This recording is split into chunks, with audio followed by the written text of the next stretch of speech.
église est née.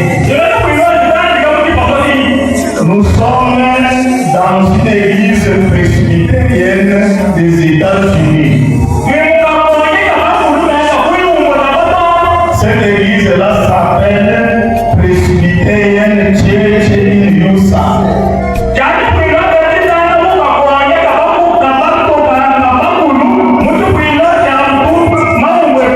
Dans leur assemblée générale, parce que vous connaissez que nous tenons des assemblées générales, ils soulèvent une motion de comment évangéliser l'Afrique noire.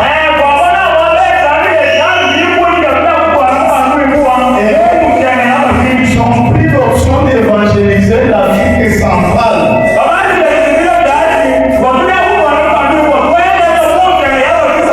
Je vois dans cette assemblée-là un événement ici semblable à celle d'Ésaïe 6.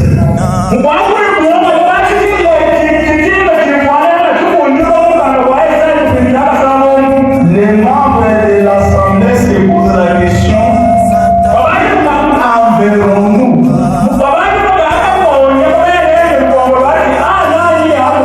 Et qui ira pour nous? Il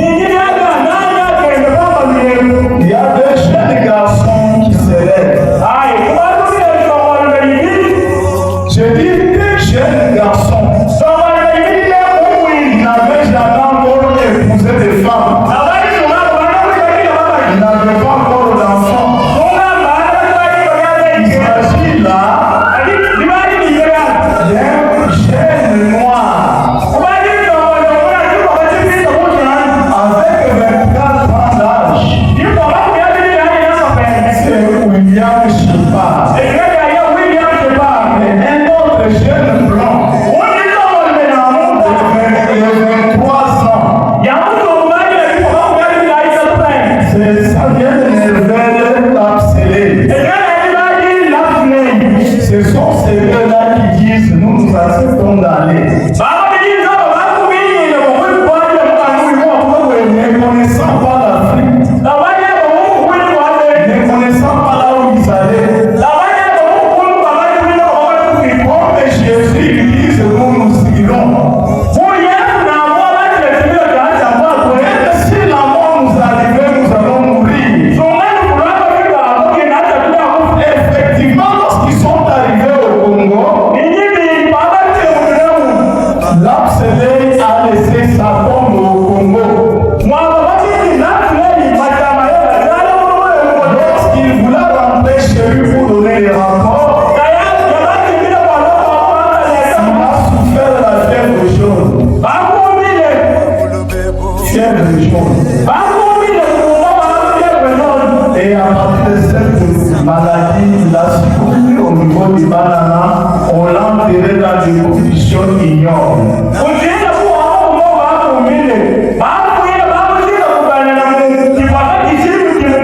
Nous pouvons garder une minute de silence en mémoire de ces jeunes hommes.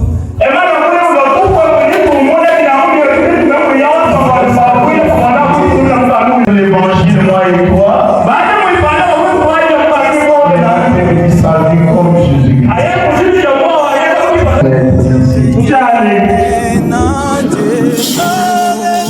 Cette assemblée qui s'est tenue en Atlanta, en Géorgie,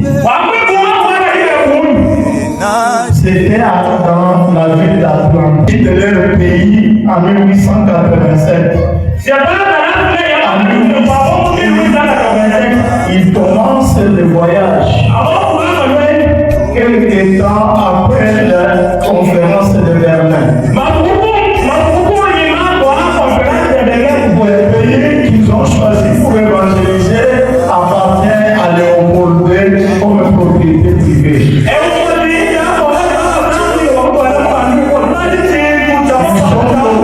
D'aller à Bruxelles pour demander la permission d'évangéliser au Congo.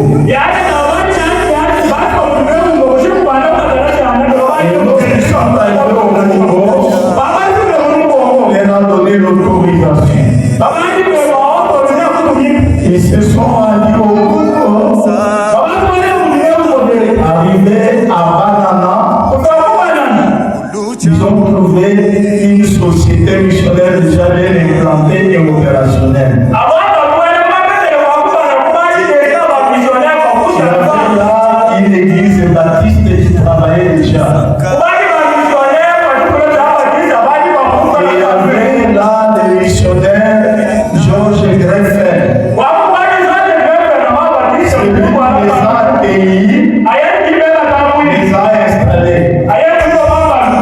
il connaissait bien le Congo.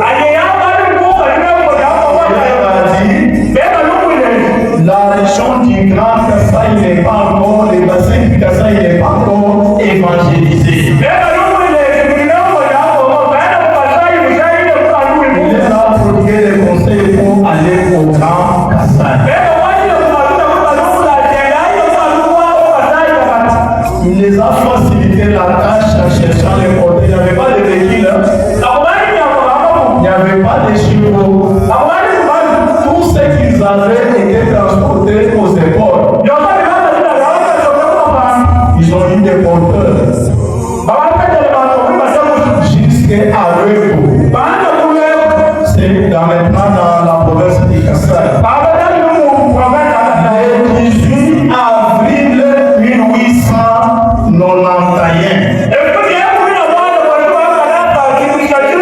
Ils ont fait le premier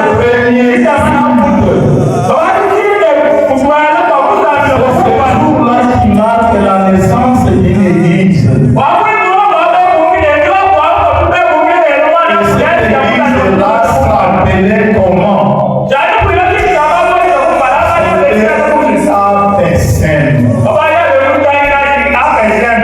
Américaine presbytérienne Congo Mission.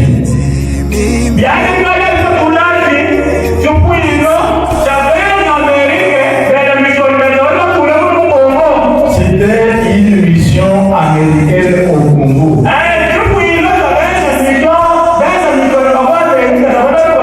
Je vais dire dans les paranormaux ceci.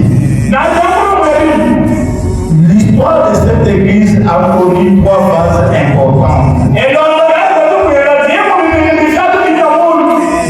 De 1891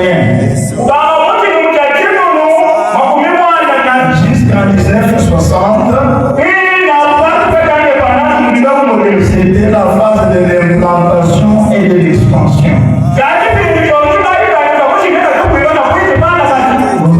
Nous voyons là l'homme blanc qui gère tout.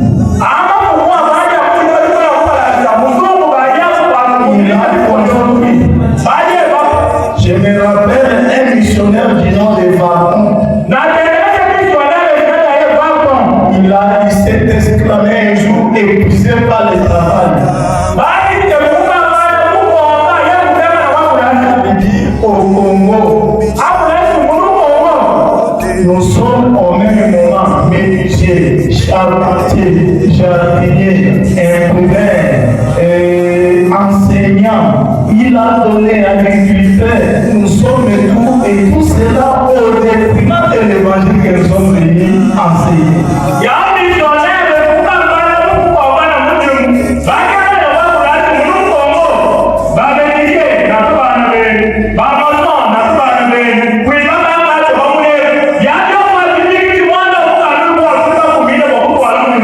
Voyez toutes les stations qui nous ont laissées.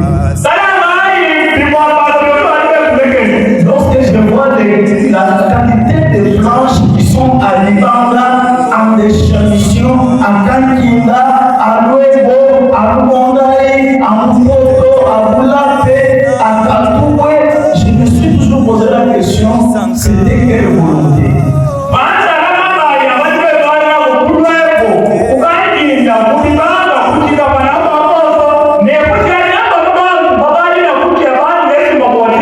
Quand je vois la grandeur des murs qu'ils ont utilisés pour construire leur maison,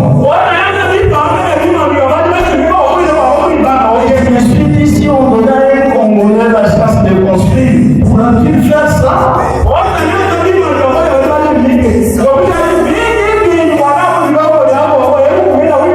Pourquoi chaque fois, quand j'arrive dans une station missionnaire, je me rends toujours au cimetière pour rendre hommage à ces missionnaires qui ont perdu leur vie et enterré sur notre sol à cause de l'évangile.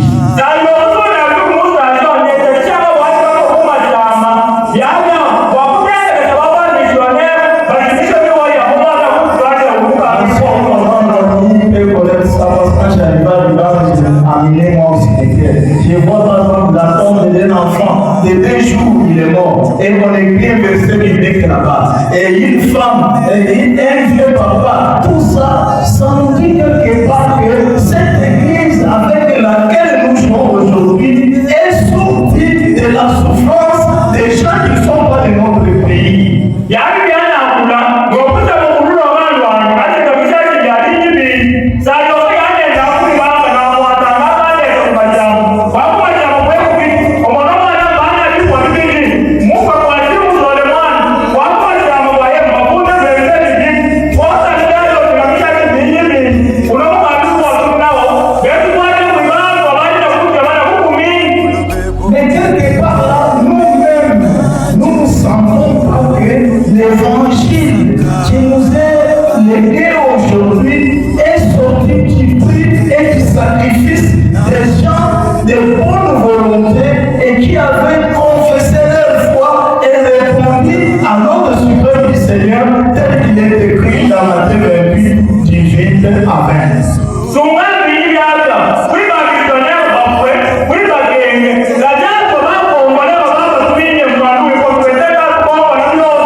et de la destruction méchante.